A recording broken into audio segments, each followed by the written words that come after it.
Winning a fearful avoidant ex back is not about forcing affection, but about transforming your inner narrative to reclaim both love and self-respect. Today, we explore the delicate art of reconnecting with a fearful avoidant ex, a journey that demands both introspection and strategic patience. Imagine this.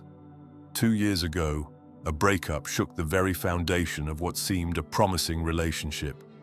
Picture Heather, whose story embodies the struggle of a breakup precipitated by forced separations, whether due to military deployment, study abroad, or any abrupt, heart-wrenching departure. In her case, the breakup came like a bolt from the blue, on the car ride home from a visit to her boyfriend's parents, leaving her stunned and adrift in a sea of emotional turmoil. That very moment, as her ex announced he no longer saw a future for them, set in motion a chain of events that would eventually lead her back into his life. It is this fascinating journey, the winding path from heartbreak to hopeful reunion, that we will unravel today. Heather's breakup occurred in March 2020, a time etched in many hearts as the beginning of uncertain days. Her ex, feeling the mounting pressure of an impending overseas deployment, decided that the relationship was no longer sustainable. He chose to end things during a long, reflective car ride, a moment when his defenses, honed by years of fearful avoidance, finally broke through. For Heather, the shock was not just in the words but in the context. A breakup in a moving vehicle, where escape was impossible, left her exposed to the raw truth of his decision.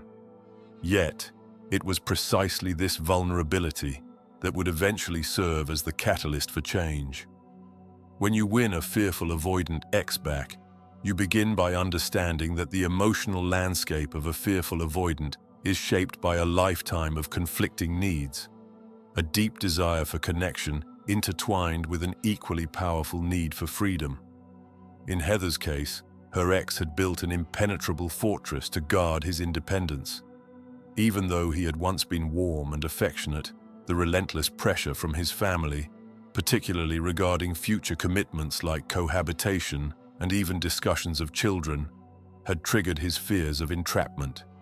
His subsequent withdrawal was not a rejection of Heather herself, but a reflexive retreat from the overwhelming possibility of vulnerability.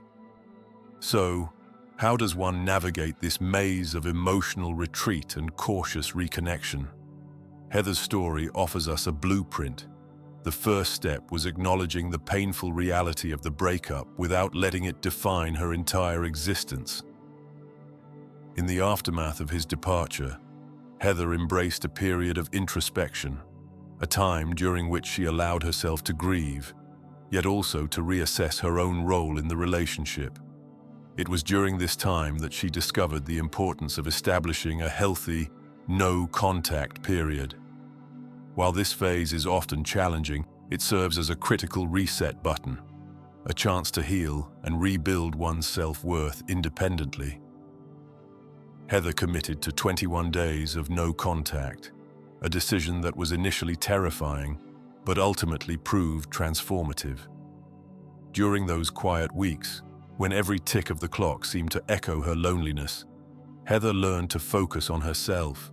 She rekindled old passions, invested time in self-care, and slowly rebuilt her identity outside the confines of the relationship.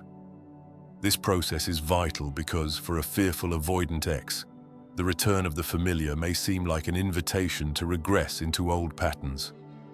By prioritizing her own growth, Heather not only reinforced her own emotional resilience, but also sent a clear message to her ex.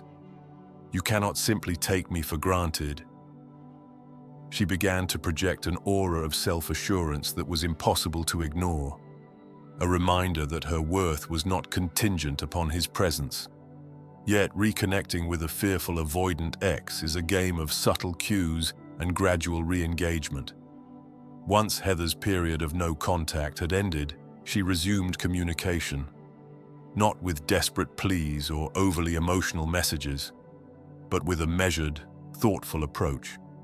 She chose to initiate contact in a way that conveyed calmness and independence. For instance, she would share snippets of her new endeavors, a promotion at work, an exciting new hobby, or even a simple but joyful moment during her daily routine. These updates were not meant to brag, but to subtly illustrate her renewed sense of self, a quality that her ex had always admired yet subconsciously feared losing. This phase of re-engagement, often characterized by a texting push and pull, can be particularly challenging. Heather observed that her ex's responses were initially brief and measured, almost as if he was testing the waters.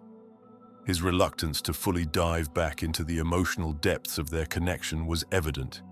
He would reply with polite yet distant messages, leaving her uncertain whether his silence was a sign of lingering affection or an inevitable retreat into his avoidant shell.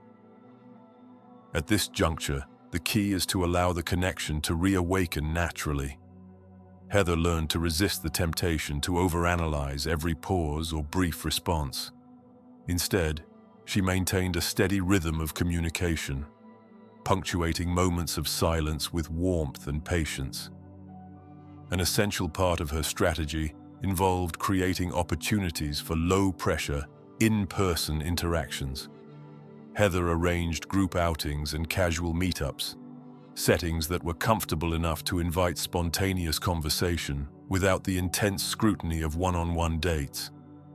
This approach is particularly effective with fearful avoidance, as it lessens the intensity of expectations while still providing moments of genuine connection.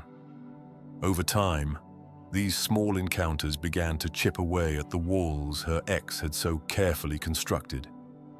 A turning point in Heather's journey occurred during a camping trip, an event carefully orchestrated to test the waters of intimacy without overwhelming his need for space. In the days leading up to the trip, her ex's messages became noticeably more engaged, hinting at a willingness to reconnect. During the trip itself, while physical gestures remained cautious and measured, the emotional undercurrents shifted. There was a palpable warmth in the moments they shared, a lingering look, a gentle touch that spoke volumes without the need for grand declarations. It was in these subtle exchanges that Heather began to sense the stirrings of a renewed connection, a silent promise that maybe, just maybe, he was beginning to let go of some of his old fears. However, the journey was not linear. There were setbacks along the way, periods when her ex would pull back abruptly, his defenses resurfacing in response to perceived pressures. These moments were painful, yet Heather recognized them as part of the process. Each retreat provided an opportunity for reflection, a chance to recalibrate her approach and reaffirm her commitment to both herself and the potential of their future together. She learned that winning back a fearful, avoidant ex was not about forcing change, but about fostering an environment where change could occur organically, a space where vulnerability was met with understanding rather than judgment. Ultimately, Heather's success lay in her ability to balance the delicate dance between holding on and letting go. She understood that the goal was not to chase him relentlessly, but to create a dynamic where he felt safe enough to come forward on his own terms. Her approach was a blend of patience, self-respect, and quiet persistence, a reminder that true connection is built over time, through a series of small, meaningful gestures that reinforce mutual trust and understanding. As you reflect on Heather's journey, consider this. Every relationship is a unique tapestry woven from the threads of our past experiences and present choices. For those of you navigating the complex terrain of reconnecting with a fearful, avoidant ex, remember that the key lies in cultivating your own sense of self while gently encouraging your partner to do the same. Embrace the moments of silence, the brief pauses, and the tentative steps toward intimacy. These are not signs of failure, but rather the markers of a healing process that, when nurtured with care and compassion, can transform heartbreak into a profound, enduring bond. In closing, winning back a fearful avoidant ex is less about orchestrating a dramatic reunion and more about embarking on a journey of self-discovery and mutual healing.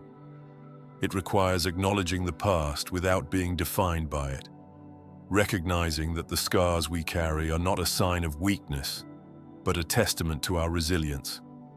With each small step toward reconnecting, you pave the way for a relationship that honors both your need for closeness and your ex's need for freedom. And in that delicate balance lies the true essence of love, a love that is both liberating and deeply fulfilling. If you believe this video might help someone dear to you, share it with them. A small gesture on your part could mean the world to a friend in need.